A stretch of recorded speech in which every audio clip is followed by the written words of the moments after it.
24 तारीख को बाकायदा हम इसका खुलासा करेंगे सबूतों के साथ कि इस षड्यंत्र में इलेक्शन कमीशन, सरकार और कौन कौन शामिल हैं जो इस ईवीएम को हटाना नहीं चाहते हैं। क्या हमारा एनकाउंटर किया जाएगा? क्या हमें मारा जाएगा? क्या हमें जेलों में ठूस दिया जाएगा? हमारे साथ धोखा किया गया, यहाँ अपहरण करके हम लोगों को यहाँ पर लेकर आए हैं। इस बार 2024 का चुनाव ईवीएम से किसी कीमत पर नहीं होने देंगे।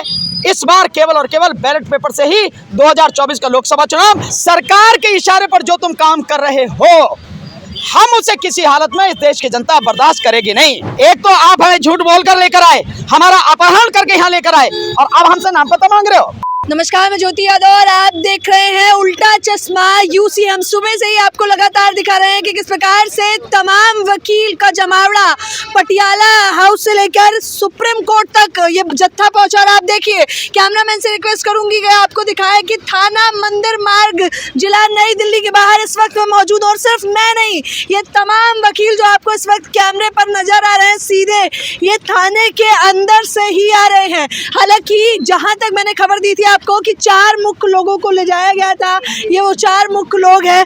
इन लोगों को ले जाकर ये कहा गया था कि आपकी मुलाकात कराई जाएगी, लेकिन ये यहाँ क्यों लाया गया, चलिए सीधे पता करते हैं। देखिए, आपने जैसे देखा कि हजारों की संख्या में हमारे एडवोकेट साथी और कुछ और आम आदमी हमारे साथ में थे, जो 3 बजे का हमने कॉल दी थी gate number 4 Patiala house court पर। वहाँ सारे लोग इकट्ठे हुए और हमारा प्रोग्राम बहुत सिंपल था कि वहाँ से हम मार्च करते हुए माननीय सुप्रीम कोर्ट के सामने जाएंगे और उनके वहाँ जाकर ईवीएम मशीन्स का डेमोन्स्ट्रेशन दिखाएंगे, जो हमने पहले 6 जनवरी को जंतर मंतर पर दिखाया था। ये देश अभी तक संविधान से चलता है, इस देश में लोकतंत्र है और इस देश के हर नागरिक को शांतिपूर्वक तरीके से अपनी बात कहने का, प्रदर्शन करने का पूरा अधिकार है। अनुच्छेद 19 और अनुच्छेद 21 के तहत ये हमें अधिकार है। हम उसी के तहत अपनी बात कहने जा रहे थे, ईवीएम को डेमोन्स्ट्रेट करने जा रहे थे वहाँ सुप्रीम कोर्ट। लेकिन पुलिस ने, बहुत भारी बल पुलिस का तैनात था और हमें जबरदस्ती रोक, और रोकने के बाद जब 144 का नोटिस नहीं दिखाया तो उन्होंने कहा कि भाई आप जो ये सुप्रीम कोर्ट से हमें सूचना आई है, सुप्रीम कोर्ट से हमें आदेश आया है कि इन लोगों को सुप्रीम कोर्ट नहीं पहुंचने दिया जाए, ये पुलिस ने हमें कहा। तो हमने कहा कि भाई अगर वो आदेश भी है तो वो आदेश भी दिखाओ कि सुप्रीम कोर्ट ने ऐसा कहा कि आपको पहुंचने नहीं दिया जाएगा। वो आदेश भी नहीं दिखाया। फिर पुलिस कहती है कि आपको मालूम नहीं है कि इसकी गाइडलाइंस है कि कैसे प्रदर्शन होगा, कौन करेगा, क्या होगा। मतलब वो हम वकीलों को बता रहे हैं कि कैसे प्रदर्शन होगा, उसका अधिकार किसको है, किसको नहीं है। जबकि पुलिस को परमिशन देने का या परमिशन न देने का कोई अधिकार नहीं है, न कानून में न संविधान में। हम 5 साथी, हमको पुलिस अपनी गाड़ी में लेकर आई है और सुप्रीम कोर्ट के सामने पहुंचकर उनको पीछे से फोन आता है। हमें नहीं पता वो फोन प्रधानमंत्री का था, हमें नहीं पता वो फोन अमित शाह का था या किसका था, लेकिन हमें सुप्रीम कोर्ट जज साहब के पास न ले जाके, सुप्रीम कोर्ट न ले जाके, हमें वहां से सीधे आए तो चक्कर लगा के सुप्रीम कोर्ट की तरफ से, लेकिन मंदिर मार्ग थाने हमें लेके आए और अभी तक हमें मंदिर मार्ग थाने में गैर कानूनी रूप से डिटेन करके रखा गया। हमारे साथ धोखा किया गया।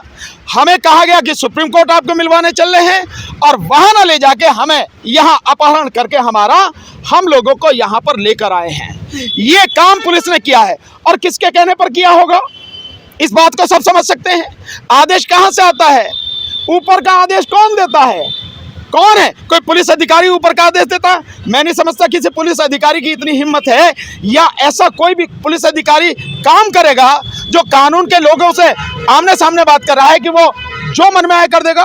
ऐसा नहीं है। तो ऊपर का आदेश कहां से? ऊपर का आदेश या तो प्रधानमंत्री का होगा या पीएमओ का होगा या गृह मंत्री का होगा, इसके अलावा कोई ऊपर का आदेश नहीं है। ये बात इस बात को भी सिद्ध करती है जो हम लगातार कह रहे हैं। आखिर दिक्कत क्या है? हम केवल पटियाला हाउस कोर्ट से सुप्रीम कोर्ट मार्च करने तो जा रहे थे, केवल वहां जाके डेमोन्स्ट्रेशन करना था। लेकिन हमें ये मार्च भी नहीं करने दिया जा रहा, डेमोन्स्ट्रेशन भी करने नहीं दिया जा रहा। इसका मतलब साफ है कि ईवीएम में बड़े पैमाने पर गड़बड़ी की जाती है, धांधली की जाती है और इस देश के जो बेगुनाह निर्दोष नागरिक हैं, जो वोटर हैं, उन सब वोटरों का मत जो है लूटा जाता है, उनकी वोट लूटी जाती है। अन्यथा क्या दिक्कत है किसी भी बात की? अच्छा, उसके बाद इसके अलावा एक बात और, इसके अलावा जब से ये आंदोलन हुआ है और जब से हमने 6 जनवरी को जंतर मंतर पर प्रदर्शन करके दिखाया है कि कैसे ईवीएम में और वीवीपैट में धांधली होती है, उसके बाद इलेक्शन कमीशन गली गली घूम के दिखा रहा है, वीवीपैट लेके भैया बटन दबाओ और देखो जिसको दबा रहे हो वही आ रही है। इसका मतलब चोर की दाढ़ी में तिनका वाली बात नहीं कहूंगा, चोर की जो दाढ़ी है पूरी की पूरी उससे तिनके से ही बनी हुई है, ये स्थिति है उनकी। तो चोर की दाढ़ी में ये हालत आज हो गई।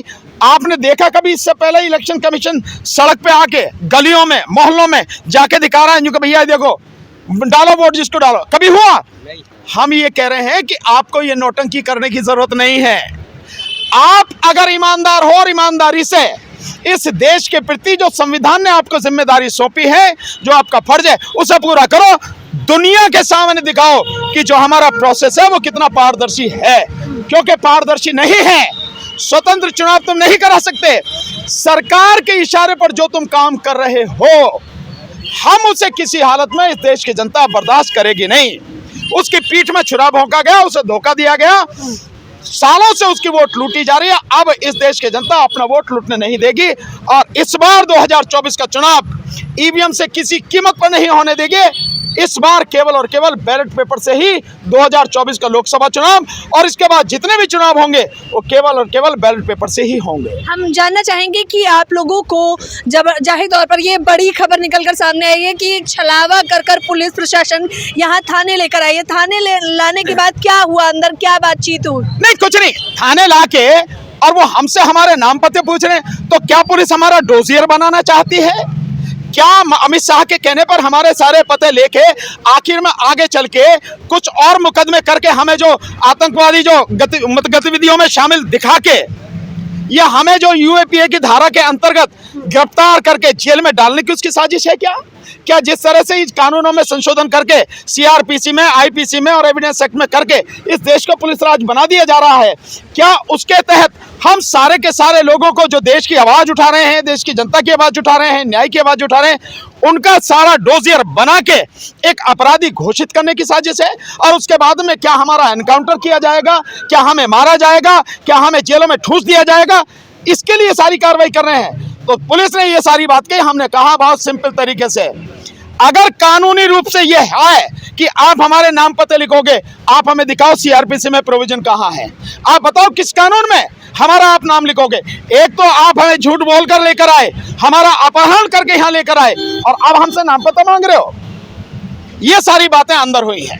अच्छा, अंदर जाने नहीं दिया जा रहा था बाकायदा। हालांकि मैंने ये कहा कि माइक वगैरह लेकर हम नहीं जाएंगे, हम सिर्फ परिवार के रूप में मिलने जाना चाहते हैं, तो मिलने तक नहीं। महमूद प्राचा जी से जब मेरी लास्ट बात हुई थी तो आप बातचीत कर रहे थे और फिर आपको सुप्रीम कोर्ट बताकर लाया गया। हमें अंदर तक नहीं जाने दिया जा रहा था परिवार का बोलने के बाद भी। देखिए, चोर चोरी कैसे करता है पर्देदारी में? सबके सामने तो चोरी नहीं हो सकती ना। आज एक बार फिर हमने पूरी देश की जनता के आह्वान पे जो हम काम कर रहे हैं, हमने फिर एक साबित कर दी है बात कि अभी सीनियर आईपीएस ऑफिसर ने, एक आईपीएस ऑफिसर जो डीसीपी हैं, उन्होंने अपने बाकी अधिकारियों के साथ, सीनियर पुलिस ऑफिसर्स के साथ मिलकर हमें क्या छलावा किया, क्या चीटिंग की हमारे साथ, कि आपको सुप्रीम कोर्ट के जजेस से मिलवाया जाएगा, वो आपसे मिलना चाहते हैं और 4 आदमी आप हमारे साथ चलो। ये सब पूरी दुनिया के सामने हुई है बात। आप लोगों की ईमानदार पत्रकारों ने इसे रिकॉर्ड भी किया है। हम लोग तैयार हो गए क्योंकि हम संविधान और कानून के मानने वाले हैं। फिर हम भानु जी ने आपको बताई दिया कैसे हमारे साथ छलावा हुआ। हमें वहाँ ना ले जाके सुप्रीम कोर्ट के बाहर से हमें फिर यहाँ पे ले आए। तो एक तो चीटिंग का अपराध, ये सीनियर आईपीएस ऑफिसर चीटिंग का अपराध करने के लिए बाध्य हैं या खुशी खुशी कर रहे हैं, ये हम जनता पे छोड़ते हैं। दूसरा, हमें अबडक्ट करके यहाँ पे लाया गया, हमारा अपहरण करके यहाँ पे लाया गया, झूठ बोल के चीटिंग करके अपहरण करके यहाँ लाया गया।